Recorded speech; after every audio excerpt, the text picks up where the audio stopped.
Bismillahirrahmanirrahim. Assalamualaikum warahmatullahi wabarakatuh. Keluargaku yang dirahmati Allah Subhanahu wa taala serta para ikhwah yang sama berbahagia, pada kesempatan yang mubarakah ini kita kembali melanjutkan ta'lim kita masih pada pembahasan fikih pada kitab Al-Fiqhu Al-Muyassar, fikih praktis yang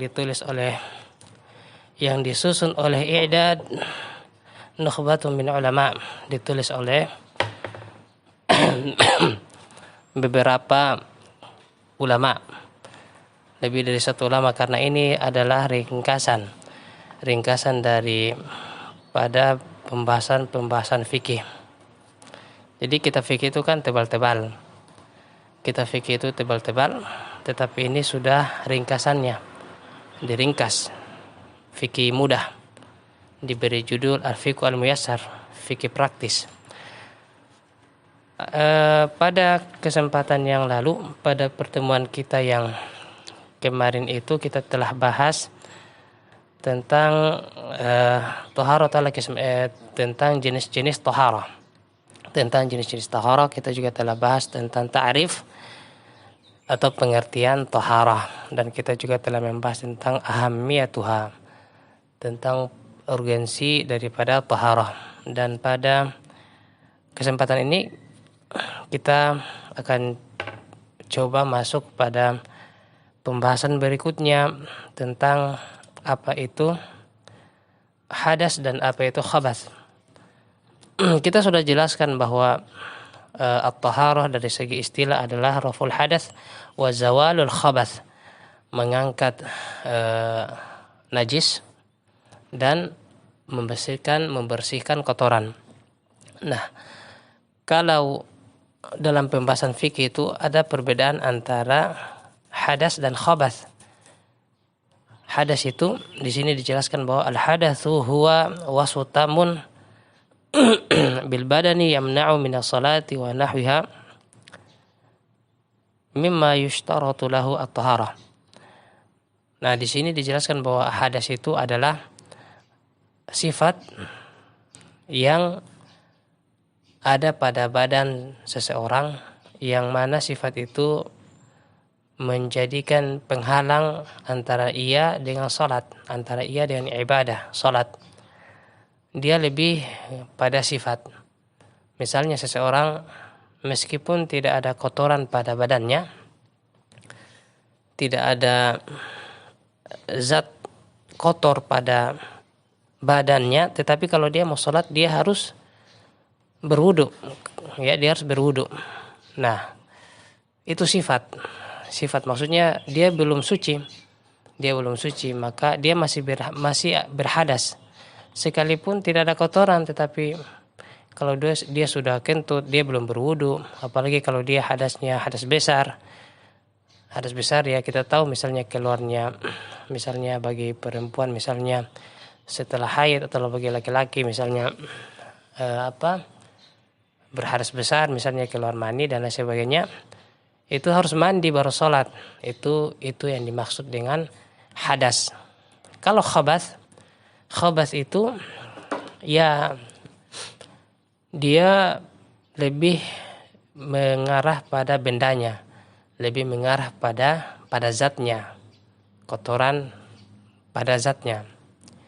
Yakni dia mengarah pada bentuk kotoran dan zat kotoran yang ada pada badan manusia, atau pada pakaiannya, atau pada tempatnya, pada tempat sholatnya misalnya. Kemudian nah itulah, maka taharah itu adalah pengertian taharah dari segi istilah, dari segi syar'an adalah raful hadathi wa zawalul khabath, mengangkat sifat-sifat yang terlarang melakukan salat, misalnya mengangkatnya dengan wudu atau mandi, wa raf'ul khabath, dan membersihkan wa zawalul khabath, dan membersihkan segala jenis kekotoran. Kemudian kita lanjut pada lembaran berikutnya. Wal hadas wala nawain, dan hadas itu yang kita sudah jelaskan tadi, dia condong pada sifat saja. Hadas itu ada dua jenisnya. Ini juga kita sudah jelaskan ya. Hadasu asghar, hadas kecil, wa huwa yajibu bil wudu, wa huwa yajibu bil wudu, wajib dia kalau mau salat dengan wudu. Wa hadatsu akbar, wa hadasun akbarun, dan hadas yang besar. Wa huwa ma yajibu bihi al-ghaslu, dan dia wajib bersuci dengan mandi, dia wajib mandi. Kemudian wal khabatsu ala salasati anwa', dan khabath itu ada 3 jenisnya. Yang tadi kan hadas 2 jenis kan, sekarang ini al khabath, kotoran. Wal khabatsu ala salasati anwa'in, dan khabath itu ada 3 jenisnya. Al khabatsu yajibu ghasluhu, wal khabatsu yajibu nadhuhu, wa khabatsu yajibu mashuhu. Nah, ini khabas dari segi pengsuciannya, dari segi cara mensucikannya itu ada 3 jenisnya, yaitu kotoran yang dibersihkan dengan cara dicuci. Kemudian wal khabasun yajibu nadhuhu, dan kotoran yang wajib dibersihkan dengan cukup mempercikan air. Dan juga yang ketiga adalah wal khabasun yajibu mashu, dan kotoran yang cukup cara membersihkannya dengan melap atau mengusap. Nah, itu 3 jenis kotoran jika diklasifikasikan berdasarkan cara pensuciannya.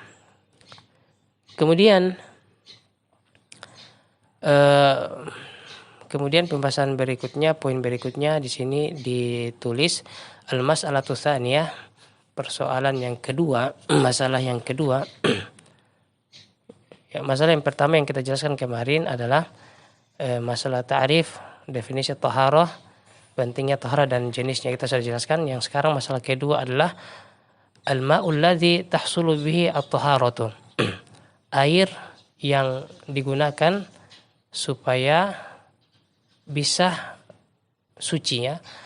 Air yang digunakan supaya kita bisa dikatakan suci itu air yang bagaimana?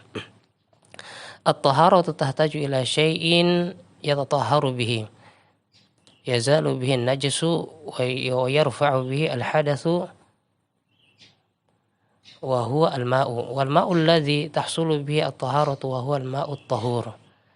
Nah, di sini dijelaskan bahwa taharah atau bersuci itu membutuhkan sesuatu yang dengannya kita bisa mensucikan diri, yaitu air.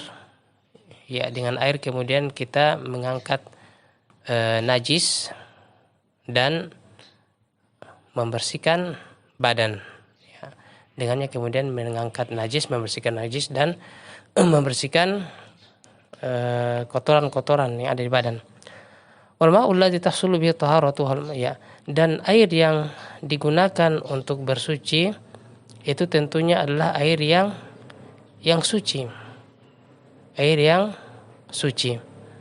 Wa huwa, dan dia adalah tahiru fi dzatihi al-mutahhiru li ghairihi, dan air itu harusnya air yang suci memang secara zatnya, dan ya dia mensucikan bagi yang lain. Jadi air itu kalau zatnya suci, maka dia bisa mensucikan yang lain. Wa huwal baqi ala asli khilqatihi, dan air itu biasanya air yang secara fitrahnya yang memang diciptakan Allah untuk mensucikan, untuk dipakai untuk bersuci. Ai ala sifatil lati khalaqa alaiha, atau dengan kata lain air yang memang di penciptaannya sudah memang begitu sifat zatnya, yaitu suci dan mensucikan. Sawa'un kana nazilan minas sama' kal matari wa dhabi thuluj wal barad, au jariyan fil ardi kama kama'il anhar wal uyun wal anbar wal bihar. Nah, air itu yang memiliki sifat mensucikan itu baik zatnya suci dan mensucikan itu apakah itu air yang turun dari langit seperti air hujan atau salju, cairan salju, atau embun, ataukah air yang mengalir di bumi, au jariyan fil ard, atau air yang mengalir di bumi seperti sungai-sungai, wal uyun, mata air, wal anbar, sumur-sumur, wal bihar atau air laut. Kalau air hujan kita anggapnya suci karena memang Allah Subhanahu wa taala yang mengkabarkannya dalam Al-Qur'an. Dalam surat Al-Anfal ayat 11 Allah Subhanahu wa taala berfirman, "Wa yunazzilu 'alaikum minas sama'i ma'an yutahhirakum bih." Allah katakan bahwa dan kami turunkan kepada kalian air dari langit untuk mensucikan kalian, untuk dengannya kalian bersuci. Nah, berarti air hujan itu ya itu memang dia dipakai untuk bersuci. Dan juga Allah Subhanahu wa taala berfirman, "Wa anzalna minas sama'i ma'an tahura." Dan kami, kata Allah, menurunkan air dari langit. Wa anzalna minas sama'i ma'an tahura, dan kami, kata Allah, menurunkan air dari langit tahura, yang suci. Ya, kalau air salju dan air embun tadi kita katakan juga dipakai untuk bersuci, mana dalilnya?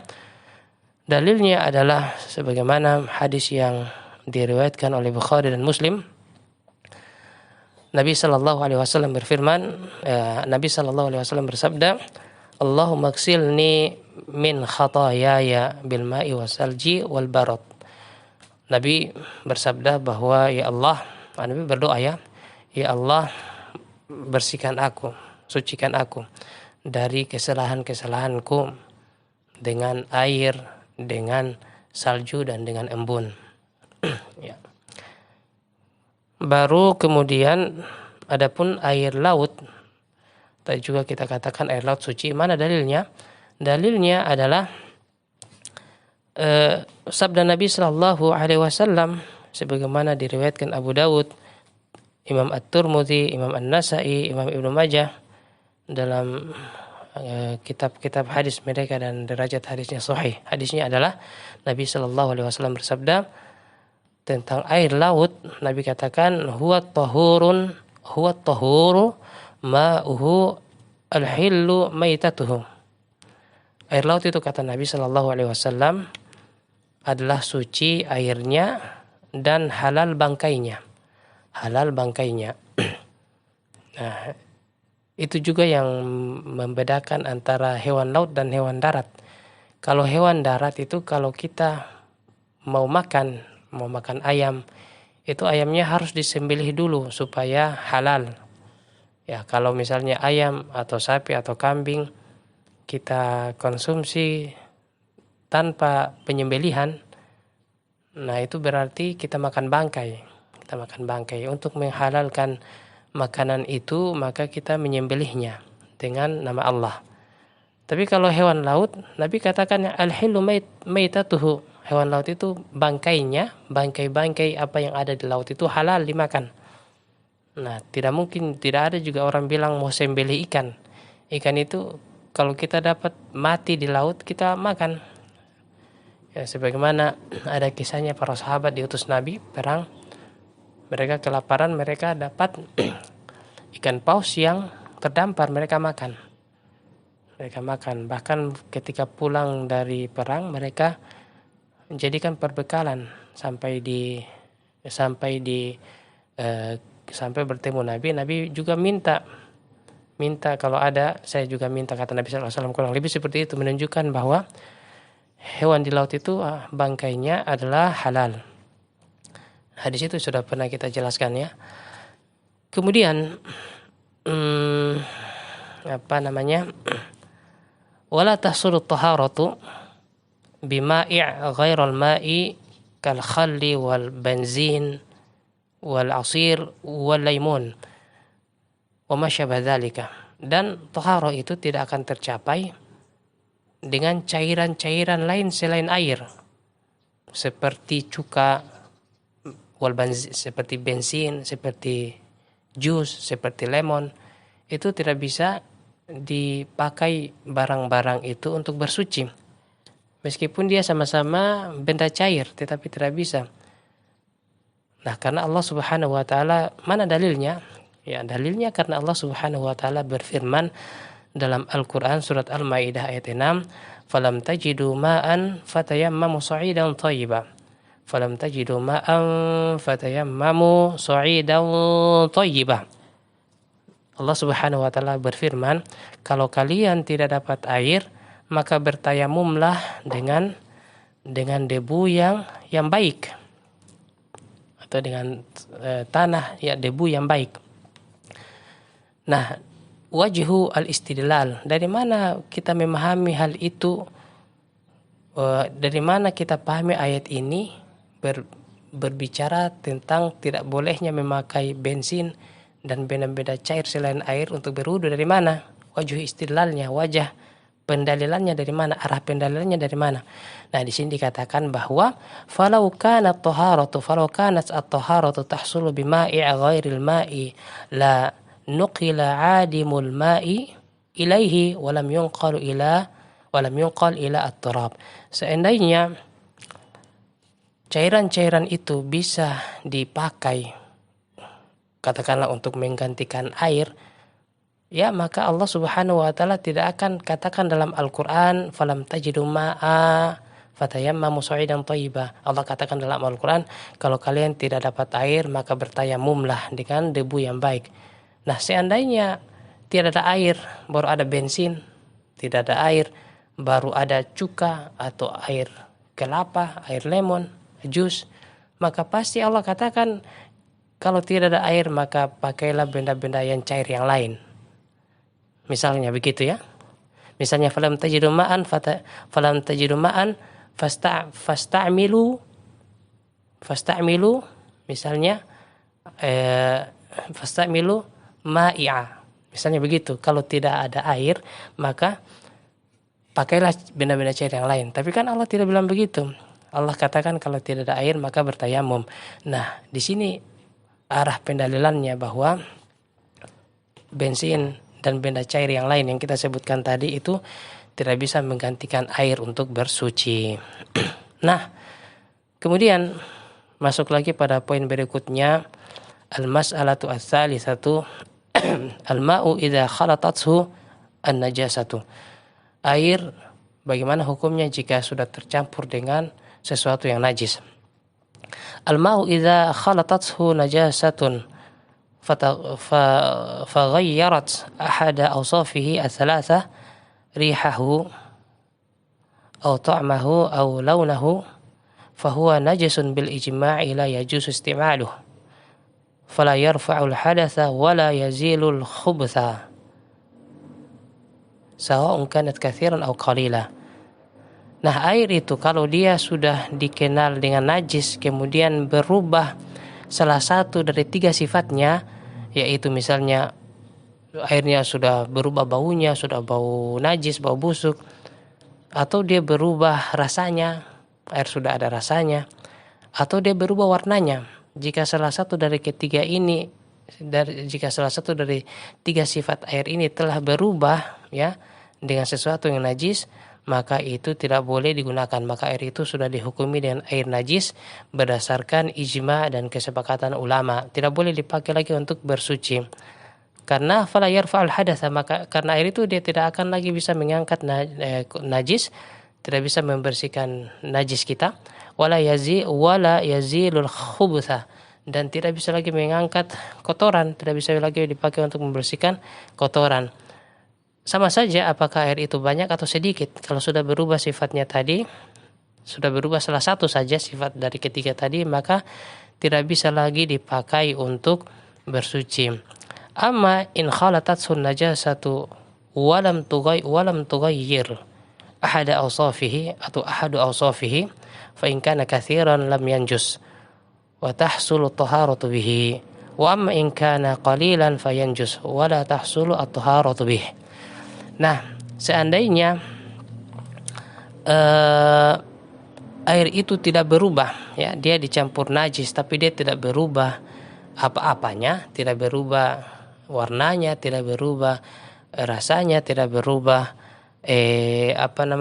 baunya, maka ini ditinjau lagi. Kalau memang air itu banyak, kalau memang airnya banyak dan tidak berubah sekalipun sudah tercampur dengan benda-benda najis, maka bisa dipakai untuk bersuci. Tetapi kalau air itu sedikit, ya, air itu sedikit dan tidak berubah juga sifatnya, maka ya kita lihat tadi, wa amma in kana qalilan fayanjus. Kalau airnya sedikit, sekalipun tidak berubah sifatnya, maka dia tetap najis. Kalau airnya sedikit dan tercampur najis, sekalipun tidak berubah sifat-sifat air itu, maka tetap najis. Nah, bagaimana air dikatakan banyak dan sedikitnya itu, apa patokannya, apa ukurannya? Nah, di sini dikatakan wal haddul ma'i al-katsir ma balagha qullatain. Dikatakan air itu banyak kalau dia mencapai 2 kullatain.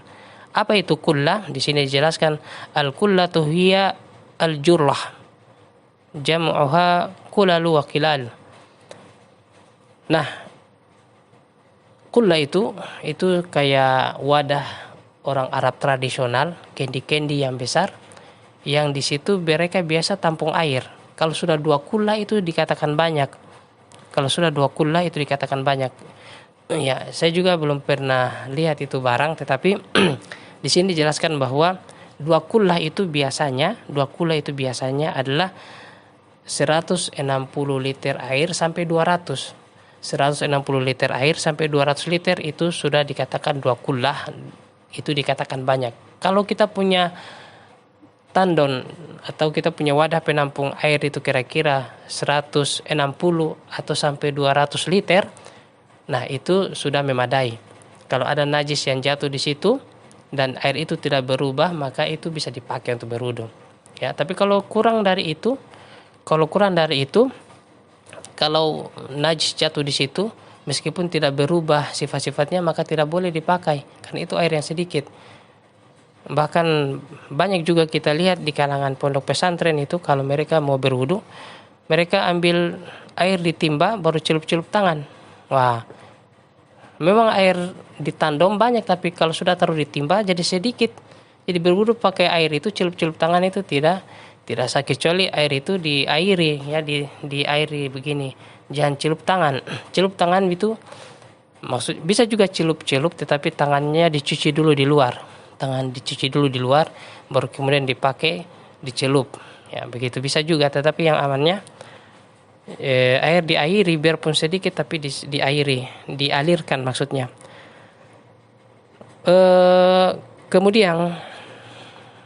Kemudian nah tadi bagaimana kalau air yang kurang dari 2 kullah tidak dijatuhi najis? Kurang dari 2 kullah, ya tentu bisa.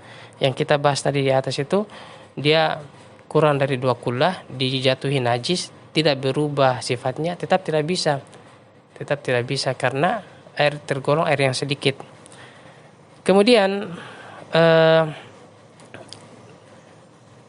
kullah atau 200 liter air itu standar, dikatakan airnya sudah banyak. Kurang dari itu maka dia dikatakan air yang sedikit. Mana dalilnya? Nah, sesuatu itu kan ada dalilnya. Kita kalau bicara agama itu, kita tanya mana landasannya. Ya, kalau orang sidang di mahkamah atau di persidangan, selalu tanya hukumnya apa hukumnya. Maksudnya Pancasila apa, undang-undang apa begitu tuh. Itu masalah dunia, apalagi kalau masalah agama. Masalah agama ini itu kita bawa sampai kita mati. Prinsip kita agama, masa agama tidak ada tahu landasannya. Oleh karena itu, kalau dibilang air 2 kullah sudah banyak, kurang dari 2 kullah, kurang dari 200 liter sedikit. Apa pasalnya? Apa pasalnya atau apa dalilnya? Dalilnya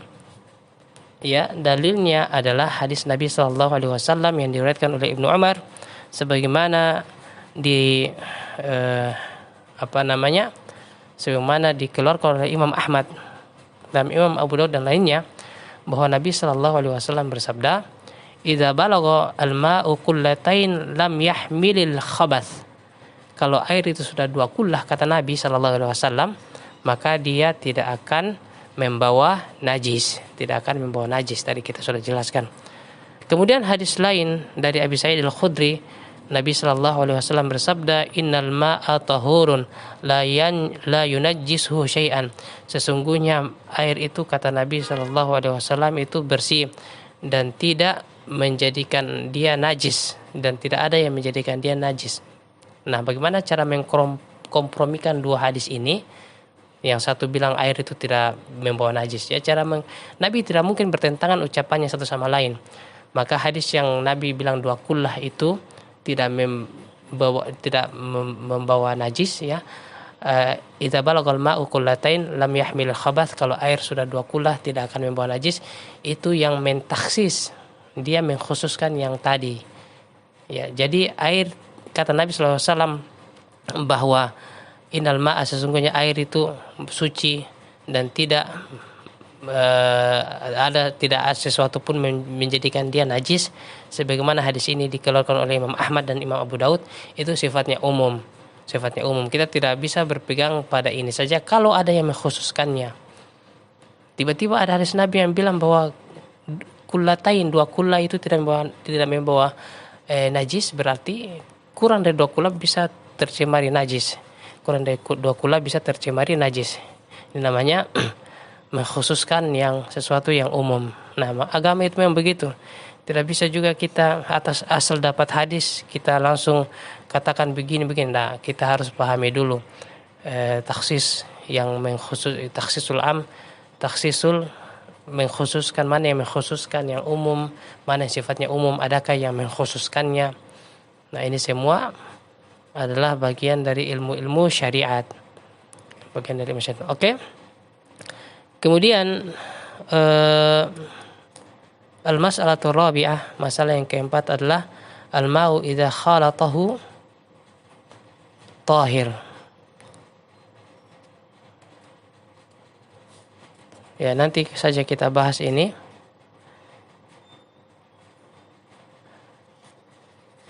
Ya, nanti karena videonya ini kan supaya tidak terlalu panjang, ya.